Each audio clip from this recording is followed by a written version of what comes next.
नमस्कार दोस्तों। मेरे एस्ट्रोमन जी चैनल में आपका बहुत बहुत स्वागत है। आज 47 वर्ष के पुरुष के कुंडली का अध्ययन करेंगे। तो कुंडली अध्ययन करने से पहले ये हम देखेंगे कि किस लगन की कुंडली है, ये बड़ा महत्व रखता है।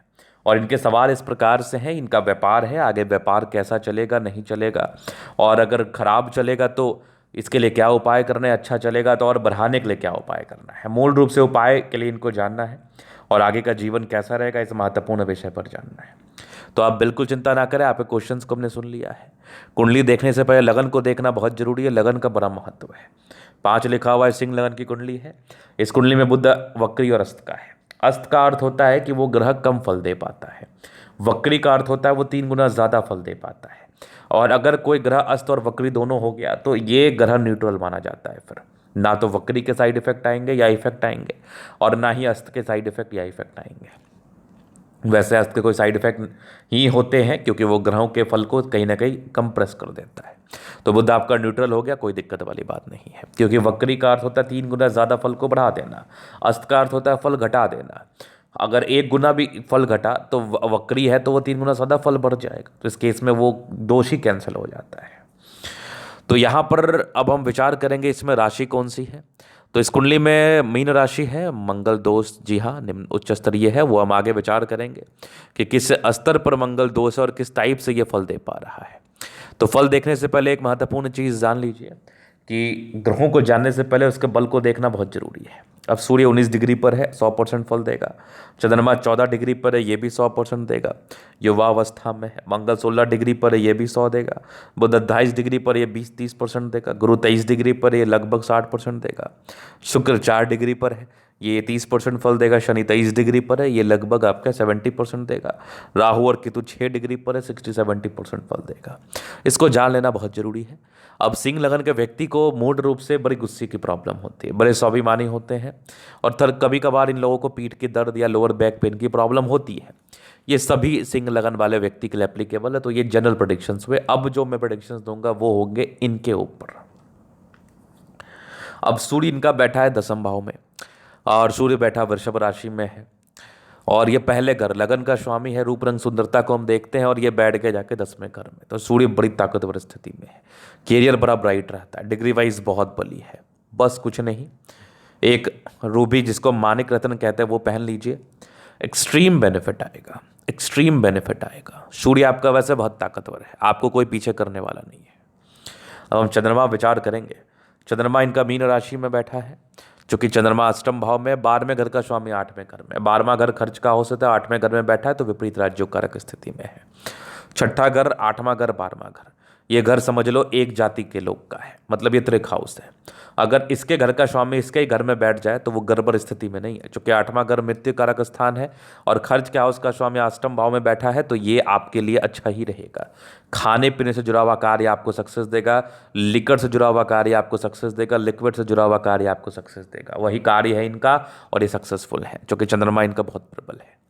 अब हम मंगल पर विचार करेंगे। मंगल आपका बैठा 12 मीन राशि में है, 9वें चौथे घर का स्वामी 8वें घर में। ये गड़बड़ है, भाग्य को थोड़ा गड़बड़ रखेगा, स्टार्टिंग फेज में स्ट्रगल देगा, और इस केस में आप मंगला जरूर हुए। तो शादी से पहले इसके लिए उपाय करना था। वैसे मंगल देखा जाए 16 डिग्री पर है, तो कहीं ना कहीं ये थोड़ा प्रॉब्लमेटिक करेगा, इंसान को बीपी के प्रॉब्लम दे सकता है, ज़्यादा गुस्सैल हो सकते हैं। थोड़ी बहुत अगर केयर ना किया जाए तो वॉल, जो इनकी नस वेसल्स की आर्टरी होती है ना, जिसको हम कहते हैं नस वेसल्स के वॉल, वो थोड़े कमज़ोर होते हैं। तो ज़्यादा गुस्सा से परहेज करें, और मंगल के लिए कोई खास उपाय करने की आवश्यकता नहीं है, रोज़ हनुमान चालीसा का पाठ करें, बेहतर रहेगा। अब हम बुद्ध पर विचार करेंगे। बुद्ध, सूर्य बुद्ध, जैसे देखो बुद्ध का अस्त और वक्री का कहानी खत्म हो गया। तो सूर्य बुद्ध की स्थिति जो है, ये 10वें भाव में बड़ा राजयोग बनाए, बुधादित्य राजयोग। बुद्ध आपका 11वें लाभ भाव का स्वामी है, और धन भाव का स्वामी 10वें घर में बैठा है। तो इस केस में बुद्ध आपका बहुत ताकतवर है, बड़े समझदार व्यक्ति है, समझदारी पूर्वक कार्य करते हैं, जीवन पर आगे बढ़ते हैं। सूर्य बुद्ध के द्वारा एक ताकतवर राजयोग बना, बुधादित्य राजयोग बहुत ताकतवर राजयोग माना जाएगा। 10वें भाव में बना, हर एक प्रकार के नेगेटिविटी को ये दूर रखता है। और मैं एक बात और आपको बताना चाहूँगा, अगर कोई एक प्लेनेट आपका वीक भी रहे, बाकी सारे प्लैनेट्स अच्छे हों, और जो वीक प्लैनेट है उसका समय आपके जीवन में ना आए, तो कोई खास दिक्कत नहीं होता है। अब हम गुरु पर विचार करेंगे। गुरु बैठ गया मीन राशि में, स्वराशि अपने ही राशि में, तो बहुत ताकतवर राजयोग चंद्रमा और गुरु के द्वारा बन गया गज केसरी योग अष्टम भाव में।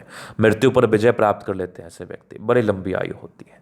कितनी ही नेगेटिविटी क्यों ना हो जाए, जातक जल्दी टपकते नहीं है, जातक बहुत लंबा जीते हैं और बड़े अच्छे पद पर रहते हैं, बड़ी अच्छी जिंदगी बिताते हैं। गुरु बहुत ताकतवर है, बहुत ताकतवर है। स्वराशि में है पुखराज, लिख के ले लो, पहन सकते हो, बहुत बेनिफिट आएगा पुखराज का आपको। तो गुरु भी बढ़िया, अष्टम भाव का स्वामी अष्टम भाव में, क्या बात है। अब हम शुक्र पर विचार करेंगे। अब बहुत ऐसे ज्योतिषाचार्य का मत है कि गुरु अगर अष्टम भाव में रहे या कोई भी प्लैनेट अष्टम भाव में रहे तो उसका रत्न नहीं पहनते, लेकिन ये विपरीत राज्यों कारक स्थिति में है ना, स्वराशि में ही है ना, पहन सकते हैं। शुक्र पर विचार करेंगे। शुक्र आपका 12वें घर में है। 12वें घर हालांकि शुक्र का अच्छा स्थान है, हालांकि तीसरे और 10वें घर का स्वामी है, तो कैरियर थोड़ा लेट से स्टार्ट हुआ होगा शुक्र की वजह से। कर्म के हाउस का मालिक शुक्र 12वें घर में, थोड़ा खर्च कराएगा लग्जरी के पीछे, लेकिन वैसे मूल रूप से ऐसे व्यक्ति बड़े अच्छे प्रवृत्ति के होते हैं, जीवन पर धन लाभ करते, लग्जूरियस लाइफ बिताते हैं। शनि आपका लाभ भाव में बैठा है, शनि तो बहुत कमाल है। छठे 7वें घर का स्वामी मिथुन राशि में, 11वें घर में बैठा है। शुक्र आपका कर्क राशि में था, क्या बात है। और शनि आपका छठे 7वें घर, मतलब पत्नी पक्ष से धनलाभ, शादी के बाद भाग्योदय, शुरुआती दौर में स्ट्रगल, लेकिन 35 के बाद तरक्की करते हैं ऐसे व्यक्ति। तो शनि भी बड़ी अच्छी स्थिति में, जीवन पर पैसा आता है।